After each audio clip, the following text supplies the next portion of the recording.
एक और एक 11। एक बार की बात है कि बंगिरी के घने जंगल में एक उन्मत्त हाथी ने भारी उत्पात मचा रखा था। वह अपनी ताकत के नशे में चूर होने के कारण किसी को कुछ नहीं समझता था।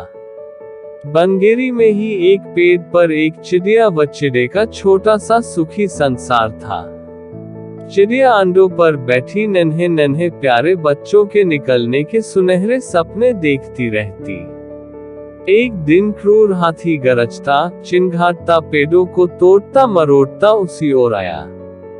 देखते ही देखते उसने चिड़िया के घोंसले वाला पेड़ भी तोड़ डाला। घोंसला नीचे आ गिरा, अंडे टूट गए और ऊपर से हाथी का पैर उस पर पड़ा। चिड़िया और चिड़ा चीखने चिल्लाने के सिवा और कुछ न कर सके। हाथी के जाने के बाद चिड़िया छाती पीट पीट कर रोने लगी। तभी वहां कठफोड़वी आई। वह चिड़िया की अच्छी मित्र थी। कठफोड़वी ने उनके रोने का कारण पूछा तो चिड़िया ने अपनी सारी कहानी कह डाली। कठफोड़वी बोली, इस प्रकार गम में डूबे रहने से कुछ नहीं होगा। उस हाथी को सबक सिखाने के लिए हमें कुछ करना होगा। चिड़िया ने निराशा दिखाई, हमें छोटे मोटे जीव उस बलशाली हाथी से कैसे टक्कर ले सकते हैं। कठफोड़वी ने समझाया, एक और एक मिलकर 11 बनते हैं। हम अपनी शक्तियां जोड़ेंगे। कैसे? चिड़िया ने पूछा। मेरा एक मित्र बियख नामक भंवरा है, हमें उससे सलाह लेना चाहिए। चिड़िया और कठफोड़वी भंवरे से मिली। भंवरा गुनगुनाया, यह तो बहुत बुरा हुआ। मेरा एक मेढक मित्र है, आओ उससे सहायता मांगे। अब तीनों उस सरोवर के किनारे पहुंचे जहां वह मेढक रहता था। भंवरे ने सारी समस्या बताई। मेढक भर्राए स्वर में बोला, आप लोग धैर्य से जरा यही मेरी प्रतीक्षा करें। मैं गहरे पानी में बैठकर सोचता हूँ। ऐसा कहकर मेढक जल में कूद गया। आधे घंटे बाद वह पानी से बाहर आया तो उसकी आंखें चमक रही थी। वह बोला, दोस्तों, उस हत्यारे हाथी को नष्ट करने की मेरे दिमाग में एक बड़ी अच्छी योजना आई है। उसमें सभी का योगदान होगा। मेढक ने जैसे ही अपनी योजना बताई, सब खुशी से उछल पड़े। योजना सचमुच ही अद्भुत थी। मेढक ने दोबारा बारी बारी सबको अपना अपना रोल समझाया। कुछ ही दूर वह उन्मत्त हाथी तोड़फोड़ मचाकर व पेट भरकर कोम्पलों वाली शाखाएं खाकर मस्ती में खड़ा झूम रहा था। पहला काम भंवरे का था।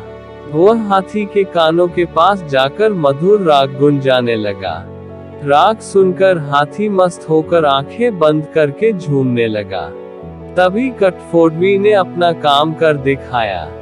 वह आए और अपनी सुई जैसी नुकीली चोंच से उसने तेजी से हाथी की दोनों आंखें बींध डाली।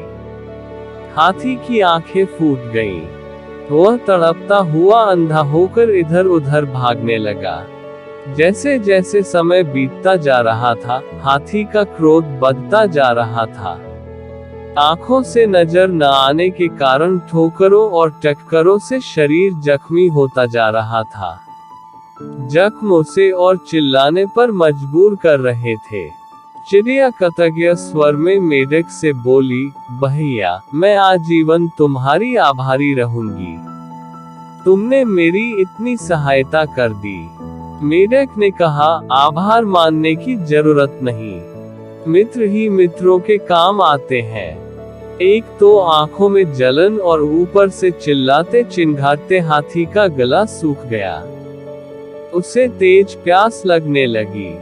अब उसे एक ही चीज की तलाश थी, पानी।